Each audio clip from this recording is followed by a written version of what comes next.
Ayan, ganyan siya mga boss. Ayan, higupin niya lang yan. Ayan. So, tiyan natin dito mga boss. Ayan, nawawala siya mga boss. At ayun naman nga mga boss, welcome back. Ngayon guys, mag-maintenance tayo ng brake natin mga boss. Kasi feeling ko hindi na kumakagat. So, kailangan natin magpalit ng braking fluid mga boss. Kasi ano, wala talaga siyang totally kapit, pero may kapit naman kaso hindi na ganun siya kumakapit, siya doon na malalim. So ngayon, para makapag change tayo ng braking fluid, gagamit tayo ng tool mga bossing. Yan. So ayan, try natin gamitin to. So hindi na tayo mahihirapan mag-change ng braking fluid gamit ito mga boss. So ayan, let's go. So yun mga boss, tanggalin natin yung tornilyo. So try natin siyang buksan.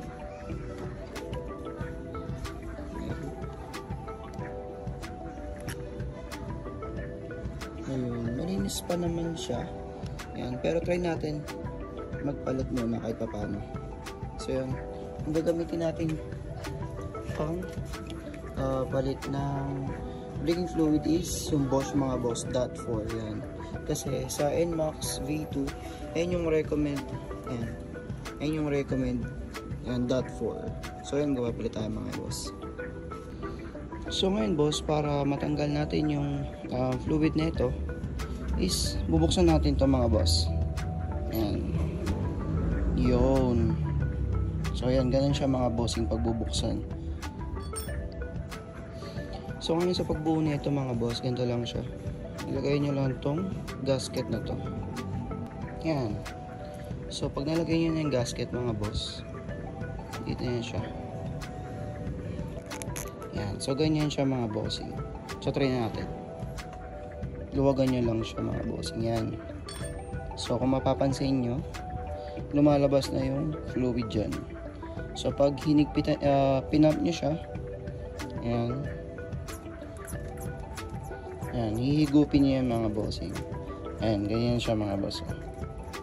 Ayan, hihigupin nyo lang yan. Ayan. So tiyan natin dito mga boss. Ayan, nawawala siya mga bossing. Habang pinapump natin, dito siya napupunta. Ayan.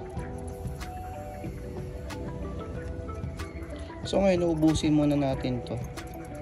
Ayan. Ayan. Malinis na mga boss, diba? So ngayon, lalagyan na natin siya ng .4.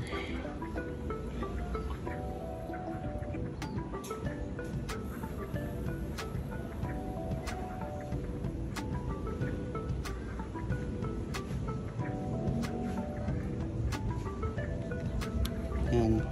Napuno na siya. So para ma-bleed natin siya, sisip-sipin niya ulit ito. Ito. Ayan. Ayan. Pigapigain lang natin. Ayan. Ganyan siya mga bossing.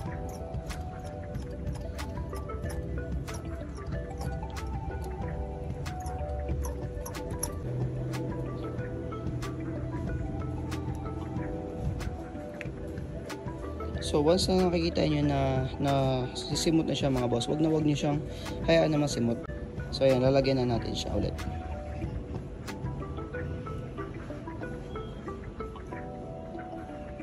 Kaya tayo nag-bleed mga boss para walang hangin na matitira mga bossing. So yun, tiga lang ulit.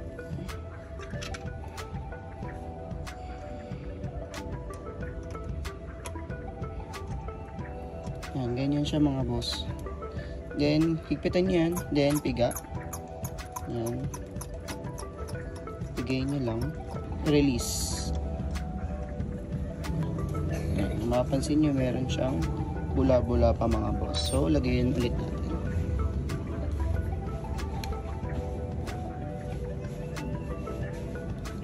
Then, release.